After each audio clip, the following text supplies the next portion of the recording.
Hey everybody, it's Austin Ward here in the Woody Hayes Athletic Center. It's Lettermen Live, brought to you by Byers Auto. Tim May to my right, Jeremy Birmingham to my left. I'm Austin Ward. We're talking Ohio State football, and they finally, officially have a starting quarterback. Yeah, there's captains too. There's 7 of them. But the long-awaited nightmare, uncertainty, Justin Fields is the starter for the Buckeyes, just like we all knew all along. Well, like you, I was just, when Ryan Day said that, I was like this. I was stunned. Well, man, yeah, that's putting down the other. I don't believe in putting down guys, but all you got to do is look at it. I mean, Chris Chugunov did not rise to that level last year. Gunnar Hoke's been here less time than some of the new trainers who just showed up. They're assistant trainers. And bottom line is, you can see it coming. But like we talked about all along in this deal, you gotta prove to the coaches you're all about it. And you're consistent. You don't turn the ball over, etc. And according to Ryan Day, conveniently. Justin Fields had a pretty good week after the scrimmage from a week ago, and had a pretty good scrimmage, I guess, on Saturday, and cemented his spot as the starting quarterback at Ohio State. Like anything, I think there's still 2 different ways of looking at this. I mean, he said 2 weeks into camp, I would like to name a starter. They got 2 weeks into camp, and Justin Fields was the starter. People say, well, why did you drag it out if you knew all along? And Justin Fields, on the flip side, admits that he's a different quarterback today than he was that first week of camp. So I think there is an element to that, Birm, that it did take some time, and this is going to maybe still be something that drags in for a couple weeks where he's not a finished product yet because he's never started a game at Ohio State, never started a game at this level anywhere. Yeah, I think people, and we've mentioned it for months, tempered the expectations as you head into this season for Ohio State. Justin Fields is by far the clear-cut best quarterback on this roster right now. He has the highest upside. He has the most talent. But there's still a lot to learn, and you are not going to get Dwayne Haskins Jr. on that field against Florida Atlantic on August 31st. So understand that the offense is changing. Understand it's evolving. There's new wrinkles that are going to be added for Justin Fields. He told us today, Justin sat there and told you, he doesn't feel like he's the quarterback at Ohio State yet. And when does that happen? I don't know. Does that take another month to get to that point? He knows he's going to be starting game 1. He's obviously going to be starting game 2 and so on and so forth as long as he's healthy. But there's still a mental state that you have to reach where this is your team and you know that you're the guy. And he's not one of the 7 captains named today. Obviously, that's not a surprise to anyone. But this is college football, and it's still the quarterback's team. We talked about this before, and I even asked him about it. Before you get to be the starting quarterback, you have to prove that you can run that coach's offense, that team's offense. You have to prove your proficiency in that regard of, knowing where all the buttons are, et cetera. Mm-hmm. And like I was asked, Justin, when was it in high school when you felt like you were playing, your game, meaning you were playing, it's like tennis, you either win or lose on your own. Yeah. And he said basically, I think it was his first game of his junior year when he felt really comfortable to just play. And that's going to be the next step, is when does he feel comfortable to just be, for want of another term, Justin Fields, but playing within the parameters of the offense. I mean, that's going to be interesting to watch. I think I agree with that, Tim. We'll probably talk about that more on your podcast, that when you come in to play for a team and you're going to compete for a job, whether it's Gunnar Hoke or Justin Fields or anybody, Dwayne Haskins, there's a base offense that you have to learn and run. They can't build an offense to suit somebody's skill talents until they know what they are. Right. And if they can drive the machine that's already been built. So I think that's a great point, and now Justin Fields is starting to get to that point, but it's still not going to be a Justin Fields offense on August 31st. It won't be the week after that. There's a guy that just walked through the door over there. It's a captain, J.K. Dobbins. He's going to be incredibly important, I think, in that first 4 or 5 game stretch. Yeah, absolutely. I mean, and 2, 4 new starters on the offensive line, maybe 5, depending on how things are going with Thayer Munford at left tackle. Mm-hmm. And but the bottom line is, look at the wide receivers. It's all new bunch, or at least there's new guys moving into the top line of the wide receiver core. So everything you're going to see offensively from a personnel standpoint is almost going to be different. Yeah. But then on top of that, they will evolve this offense into what, just like they did last year with Dwayne Haskins Jr., into what Justin Fields does best. But you can't go too far astray because, like I said, football is a collision sport. And the next thing you know, Gunnar Hoke's in there, or Chris Chugunov. And, I asked Ryan Day, well, who's number 2? And he kind of basically talked about Gunnar Hoke a lot there, but he didn't say either one of them's number 2. That's yet to be determined, but that's key too. If there was anything that was more interesting about a quarterback takeaway today, Birm, it was that he didn't specify the depth chart behind Justin Fields. And I asked him last week about Chris Chuganoff because we came to one practice, and again, I offer this disclaimer that it was 30 minutes, it was limited reps, but Chris Chuganoff was running with the twos, and that was kind of eye-opening to me because there's been this expectation, the same one that Justin Fields would be the starter, would be that Gunnar Hoke would be number 2, and it seems like he might be struggling a little bit right now just the way that Justin Fields did in the spring. So maybe that means he comes out of it, or maybe it means that Chris Chuganoff is a play away and he's a lot more important than anybody realizes. We just don't know if that's ego management or if that's based on what they're seeing on the football field. We've seen them in such limited times. Obviously, Gunnar Hoke has been here for 15 practices, so we don't know what he's capable of. He did play at Kentucky. He played enough snaps there to be a worthwhile backup in the Big Ten. Chris Chuganoff was as an afterthought a year ago. He was brought in because they needed a body on scout team, basically.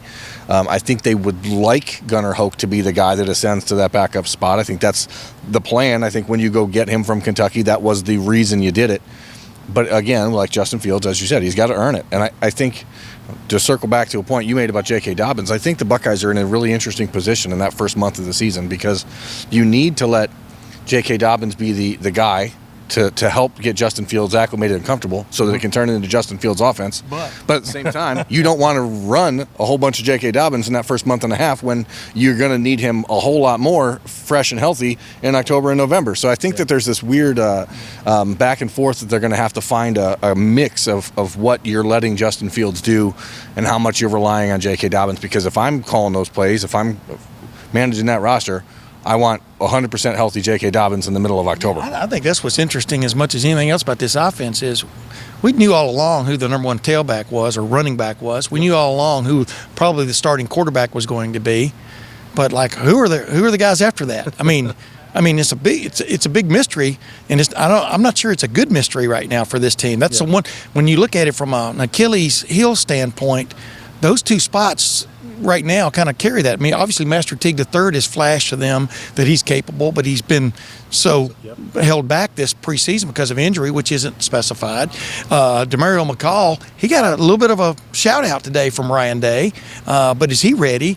And then at quarterback, like you said, I mean, one of those two guys is going to have to step up probably at some point in this season in a meaningful snap. Who's that guy going to be? Yeah. To paraphrase, if you have 4 backup running backs, you have no backup running back. And that's where the first time that actual equation has been used. Right. And that's where the Buckeyes are. Or to paraphrase, you remember that pair and a spare?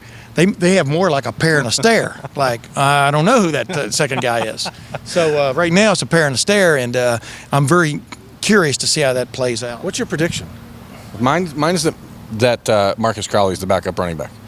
I think just to me, lost his black stripe, and conveniently, I think he has at this point a greater upside for what they're looking for. But if all you need is a complimentary back to J.K. Dobbins who can pick up some blitzes, finish between the tackles a little bit, I think you'd take Master Teague. So how significant was that injury? I think that's a big question because all it really did was open up the door for Marcus Crowley. I don't think it'll be Steel Chambers. I think he's a little too far behind the 8 ball to come in here. I don't believe deep down that Demario McCall has the kind of consistency that they want. Poor Beanie Wells somewhere is crying as he watches this. I've said this before, it's not a matter of his athleticism or the potential when the football's in his hands, unless he's fumbling, and B, there's the health concern, and C, I just don't look at Demario McCall as somebody who can pick up the blitzes, and Ryan Day has specifically talked about that as being important, that helped Mike Weber and J.K. Dobbins set up. Last week, Demario was out there with wide receivers again, so you just don't have any idea how they're going to use him, and to me, that says they're not going to plan on him being a running back as far as a every down back that Ohio State's It's interesting. I think he makes a play or two this year, though, is significant. I mean, just like Benjamin Victor was sort of lost in the mix last year, and then the seminal play for Ohio State last year in that season was that catch and run against Penn State. So I don't know. I've got a sense about Demario McCall. I don't believe in you ever just write people off because they do make changes. Yeah. Sometimes within a week to 2, sometimes within a year to 2. But like you're talking about, I mean, if Beanie Wells believes in him, what more does he need? And there are a lot of people that do, and I don't suggest that writing him off and that he has no place on the roster, but I think he has to be used in a specific way, and more of that H-back role seemed to fit him better than anything else. Agreed, but then they started moving him around. Yeah. So. And that's fine. So they see it. They're making that choice. I just believe as a number 2 tailback that's DeMario McCall. No, it goes to what Ryan Day said today. If on the second play against Florida Atlantic, Justin Fields sprains his ankle, somebody else has to be the quarterback.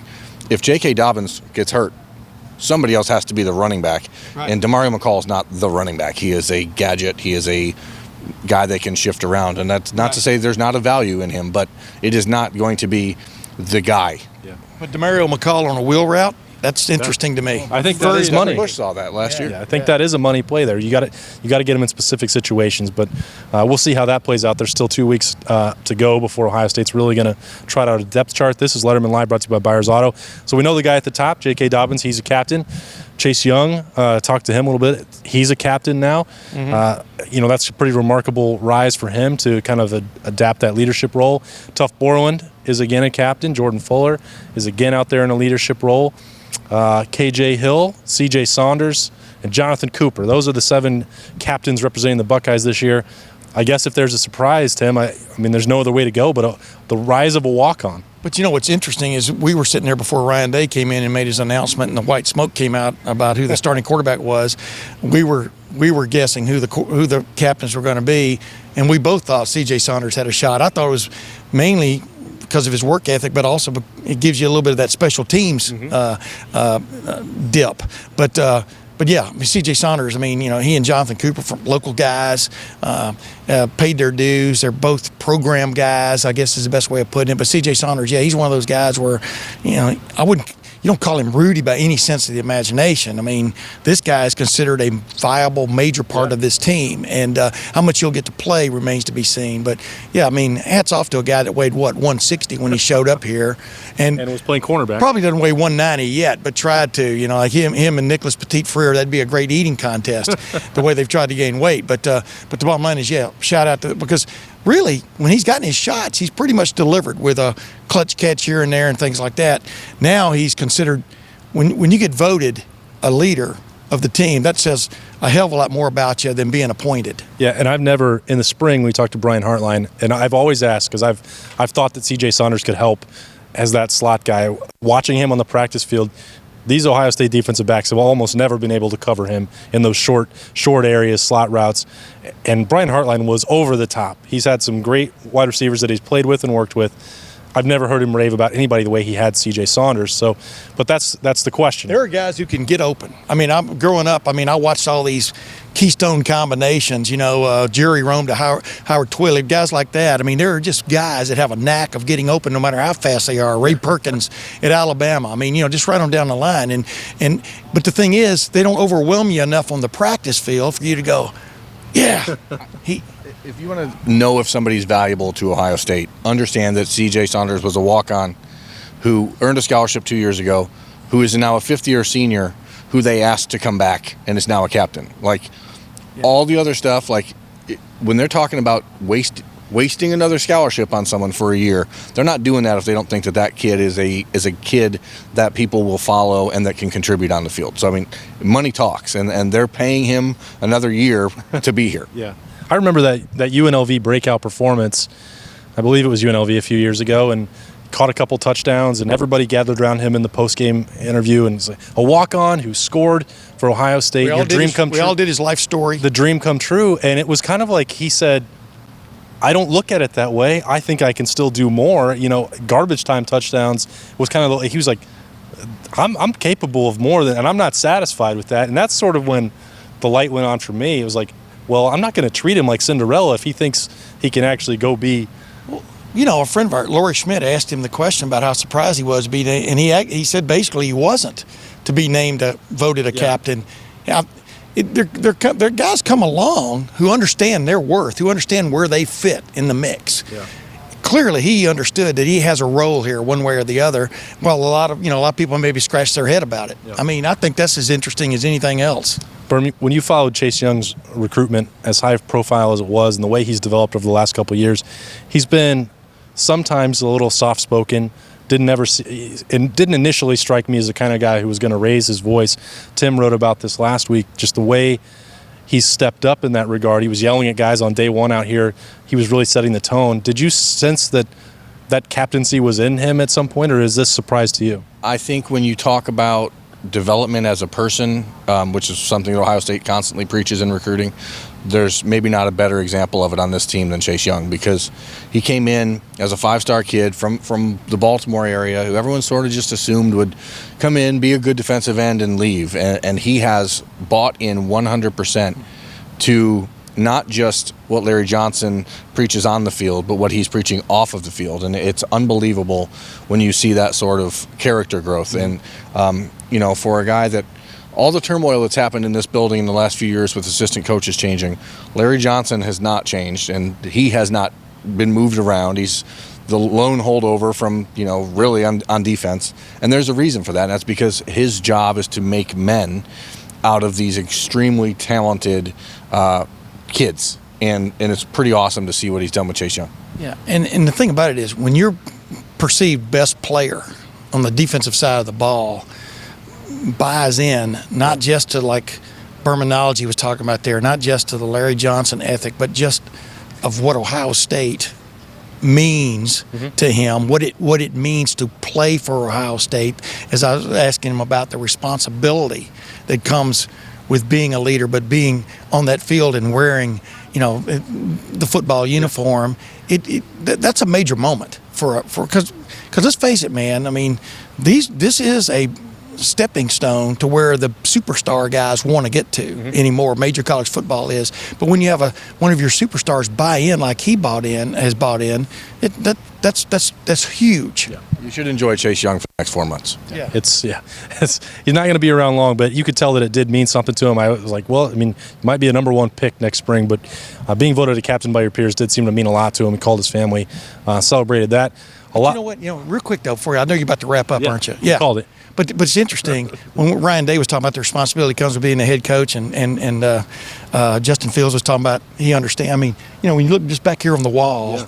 I mean, like Birmanology referred to this a couple of weeks ago in our little thing here, is that the responsibility is ridiculous, right? And the pressure that comes with it, and they understand it, and yet you've got a couple of guys who have ascended to those points. Ryan Day, who seems very qualified for it, yet we don't know. And Justin Fields, we all want to anoint him as the next great Heisman Trophy candidate from Ohio State, but you don't know. But he seems to pass first. Exactly. But he seems very comfortable in his. I think it says a lot about this team heading out of preseason camp. Yeah, 2 weeks to go still, or a little bit less than 2 weeks. We'll have a game to actually break down. It won't just be us three talking about practice and press conferences, although we'll still do that too.